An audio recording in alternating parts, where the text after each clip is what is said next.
He was always there. Before the sun rose over the small-town baseball field in Topeka, Kansas, before the sprinklers finished their last round, before the concession stand unlocked its window, he was already sweeping, every day. Nobody knew his name, not really. Some called him Old Jack, others just nodded. Kids tossed empty cups near the trash, and somehow they'd vanish minutes later. Bases were always chalked, flags raised, bleachers spotless, but he never stayed for the games. He just cleaned. Until one summer morning, Veterans Day, when he didn't show up. It was the town's annual Veterans Day Little League tournament, a bigger crowd than usual. Parents in lawn chairs, scouts handing out tiny flags, local news vans, even the mayor. But something felt off. The bleachers were dusty. The dugouts were full of sunflower seed shells, and worst of all, the flagpole was bare. People murmured. A few volunteers rushed to catch up on his usual tasks. Kids stood confused, their eyes darting toward the flagpole. Then, a soft voice behind them. "Where's Jack?" No one had an answer. Coach Ramirez, a Gulf War vet himself, narrowed his eyes. He's never missed a day.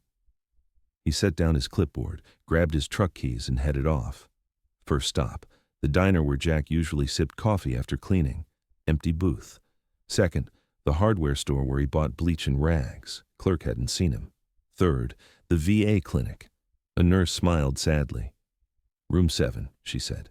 Jack was sitting in a faded recliner, an IV in his arm. Still upright, still proud. Ramirez stepped in slowly. "You okay, Jack?" Jack nodded. "Just a checkup." "They're asking about you down at the field." Jack smiled, tired. "They'll be fine. Game goes on." "No flags today." Jack's eyes twitched. "They forgot?" "They didn't have you." Ramirez returned to the field, but something had shifted. Word spread. A girl from the team's dugout ran forward, holding a folded flag from her dad's army trunk. A boy dragged the chalk roller across the bases. Parents swept the bleachers with their jackets. And then, the announcer's voice cracked over the speaker.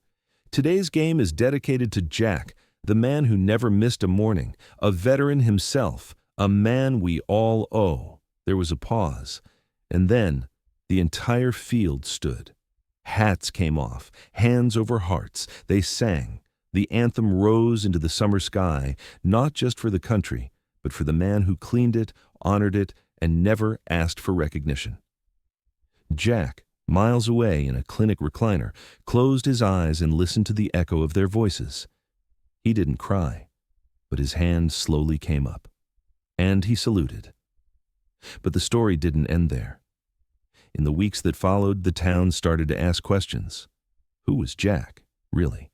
Why did he come every morning without fail? A group of high schoolers started a project, The Man Behind the Field.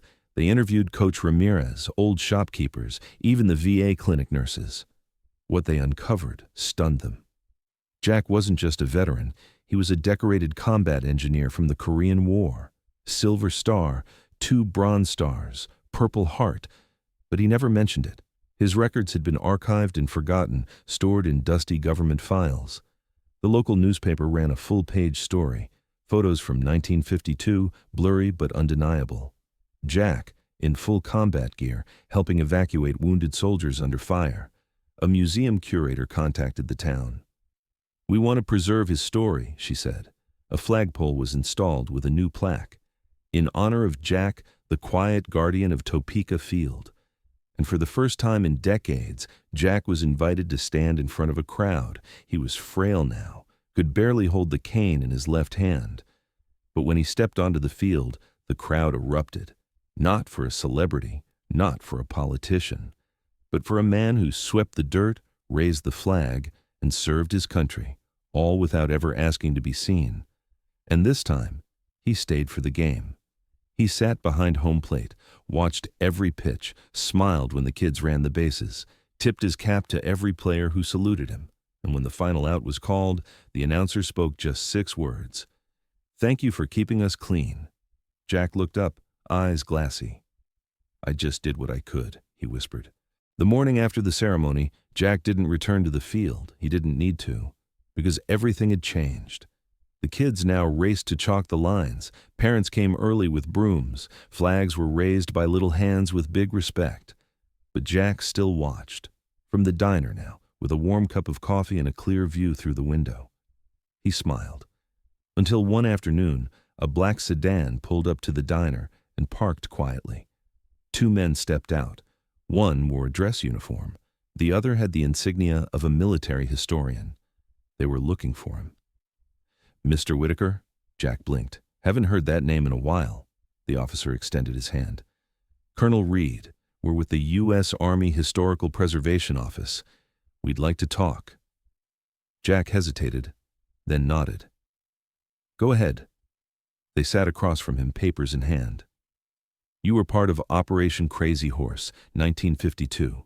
You cleared mines under enemy fire. You saved 14 soldiers when their convoy was ambushed, and when asked why you stayed behind in the fire zone," Jack interrupted softly, "because I knew where the safe path was. They didn't." Reed smiled gently. "You deserve more than a plaque, sir. The Pentagon would like to formally honor you. A ceremony. Press national broadcast." Jack shook his head. "Number. That's not why I did it. We understand, but stories like yours are fading.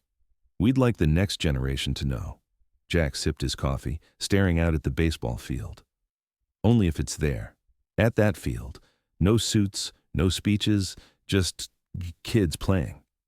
Weeks later, the ceremony took place on a cool spring evening. No red carpets, no news trucks, just folding chairs on the outfield grass and the faint smell of hot dogs in the air. Colonel Reed stood at home plate and told Jack's story. A projector screen showed photos, young Jack in uniform, maps of operations, faded medals now gleaming with polish. Jack stood next to the mound, leaning on his cane. The town listened. Kids whispered. Grown men wiped their eyes. And when the colonel said, "Some heroes don't wear capes, they carry brooms," the crowd rose again. That summer, Jack returned each morning, not to clean, but to teach. He showed the kids how to rake properly, how to fold a flag, how to stand still when the anthem plays. He told stories, not about war, but about character, about waking up early, about doing what needs to be done when no one's looking. The kids started calling him Coach Jack, and every once in a while, he'd nod toward a rusty corner of the fence and say, "That's where I learned to be invisible. Best skill a man can have." One day, Jack didn't show up again. Not at the diner, not at the clinic, not at the field. This time, the town knew. The funeral was simple: a pine box, a folded flag, a baseball field full of silent tears. Coach Ramirez spoke first. He taught us more than we'll ever know, and he never asked for thanks. Then a young girl, Emma, stood up. She was 8. She said, "Coach Jack showed me how to raise the flag. He said if you do it right, it never touches the ground. I think that's what he did with all of us. He raised us up, never let us fall." No one moved, no one blinked. In time, the town built a new scoreboard. On top, carved in brass, were the words, "In honor of Jack Whitaker, the man who kept us clean." And every Veterans Day, they held a special game. No announcers, no sponsors, just a group of kids, a folded flag, and a moment of silence before the first pitch. And if you looked closely, from the farthest bleacher, you might just see the outline of a man in an old jacket sitting quietly, broom across his knees, smiling. Because some legacies don't shout. They sweep, they fold, they teach, and they stay, long after the game is over. The end.